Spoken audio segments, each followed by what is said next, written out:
யாத்திராகமம் 4ஆம் அதிகாரம். அப்பொழுது மோசே, அவர்கள் என்னை நம்பார்கள், என் வாக்குக்கு செவிகொடார்கள், கர்த்தர் உனக்கு தரிசனமாகவில்லை என்று சொல்லுவார்கள் என்றான். கர்த்தர் அவனை நோக்கி, உன் கையில் இருக்கிறது என்ன என்றார். ஒரு கோல் என்றான். அதை தரையிலே போடு என்றார். அவன் அதை தரையிலே போட்டபோது அது சர்ப்பமாயிற்று. மோசே அதற்கு விலகி ஓடினான். அப்பொழுது கர்த்தர் மோசேயை நோக்கி, உன் கையை நீட்டி அதன் வாலை பிடி என்றார். அவன் தன் கையை நீட்டி அதை பிடித்தபோது அது அவன் கையிலே கோலாயிற்று. ஆபிரகாமின் தேவனும் ஈசாக்கின் தேவனும் யாக்கோபின் தேவனுமாயிருக்கிற தங்கள் பிதாக்களுடைய தேவனாகிய கர்த்தர் உனக்கு தரிசனமானதை அவர்கள் நம்புவதற்கு இதுவே அடையாளம் என்றார். மேலும் கர்த்தர் அவனை நோக்கி, உன் கையை உன் மடியிலே போடு என்றார்.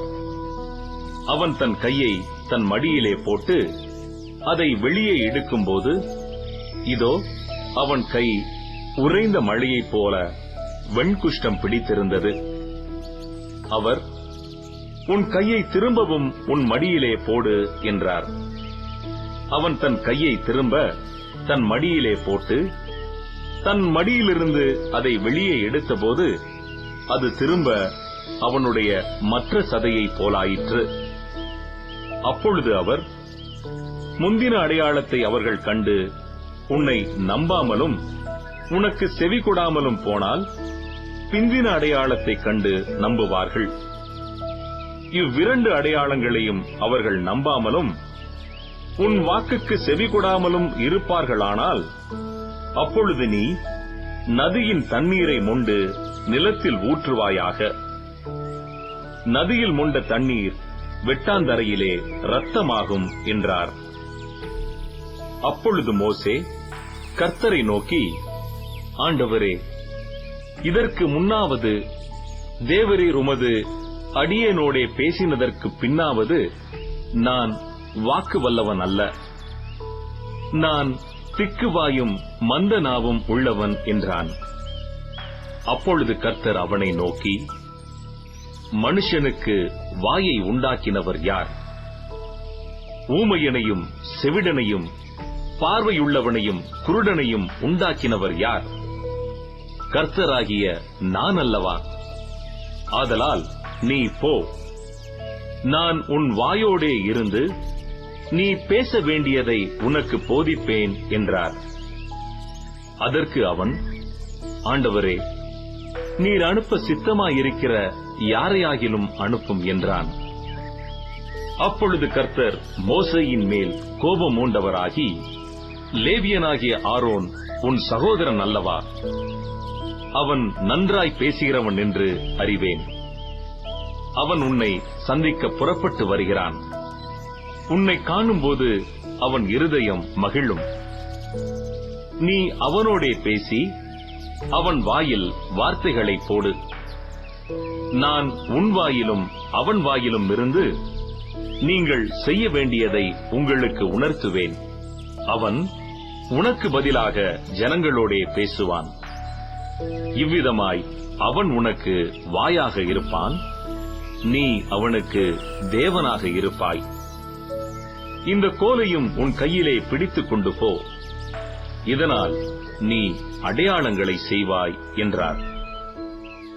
மோசே தன் மாமனாகிய எத்திரோவினிடத்துக்கு வந்து, நான் எகிப்தில் இருக்கிற என் சகோதரரிடத்துக்கு திரும்பி போய் அவர்கள் இன்னும் உயிரோடு இருக்கிறார்களா என்று பார்க்கும்படி புறப்பட்டு போக உத்தரவு தர வேண்டும் என்றான்.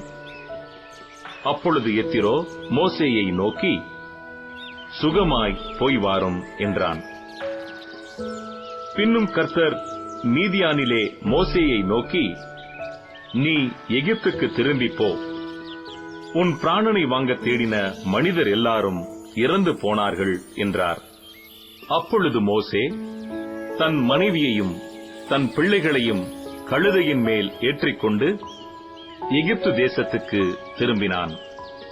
தேவனுடைய கோலையும் மோசே தன் கையிலே பிடித்துக் கொண்டு போனான். அப்பொழுது கர்த்தர் மோசேயை நோக்கி, நீ எகிப்திலே திரும்பி போய் சேர்ந்த பின் நான் உன் கையில் அளித்திருக்கிற அற்புதங்கள் யாவையும் பார்வோனுக்கு முன்பாக செய்யும்படி எச்சரிக்கையாயிரு. ஆகிலும் நான் அவன் இருதயத்தை கடினப்படுத்துவேன், அவன் ஜனத்தை போகவிடான். அப்பொழுது நீ பார்வோனோடே சொல்ல வேண்டியது என்னவென்றால், இஸ்ரவேல் என்னுடைய குமாரன், என் சேஷ்ட புத்திரன். எனக்கு ஆராதனை செய்யும்படி என் குமாரனை அனுப்பிவிடு என்று கட்டளையிடுகிறேன். அவனை விடமாட்டேன் என்பாயாகில், நான் உன்னுடைய குமாரனை, உன் சேஷ்ட புத்திரனை சங்கரிப்பேன் என்று கர்த்தர் சொன்னார் என்று சொல் என்றார். வழியிலே தங்கும் இடத்தில் கர்த்தர் அவனுக்கு எதிர்ப்பட்டு அவனை கொல்ல பார்த்தார். அப்பொழுது சிப்போராள் கருக்கான ஒரு கல்லை எடுத்து தன் புத்திரனுடைய நுனித்தோலை அறுத்து அதை அவன் கால்களுக்கு முன்பாக எறிந்து, நீர் எனக்கு இரத்த சம்பந்தமான புருஷன் என்றாள். பின்பு அவர் அவனை விட்டு விலகினார். அப்பொழுது அவள், விருத்த சேதனத்தின் நிமித்தம் நீர் எனக்கு இரத்த சம்பந்தமான புருஷன் என்றாள். கர்த்தர் ஆரோனை நோக்கி, நீ வனாந்தரத்தில் மோசேக்கு எதிர்கொண்டு போ என்றார். அவன் போய் தேவ பர்வதத்தில் அவனை சந்தித்து அவனை முத்தம் செய்தான். அப்பொழுது மோசே தன்னை அனுப்பின கர்த்தருடைய சகல வார்த்தைகளையும் அவர் தனக்கு கட்டளையிட்ட சகல அடையாளங்களையும் ஆரோனுக்கு தெரிவித்தான். மோசேயும் ஆரோனும் போய் இஸ்ரவேல் புத்திரரின் மூப்பர் எல்லாரையும் கூடிவரச் செய்தார்கள். கர்த்தர் மோசேக்கு சொல்லிய சகல வார்த்தைகளையும் ஆரோன் சொல்லி ஜனங்களின் கண்களுக்கு முன்பாக அந்த அடையாளங்களையும் செய்தான். ஜனங்கள் விசுவாசித்தார்கள். கர்த்தர் இஸ்ரவேல் புத்திரரை சந்தித்தார் என்றும் அவர்கள் படும் உபத்திரவங்களை கண்ணோக்கி பார்த்தார் என்றும் அவர்கள் கேட்டபோது தலை குனிந்து தொழுது கொண்டார்கள்.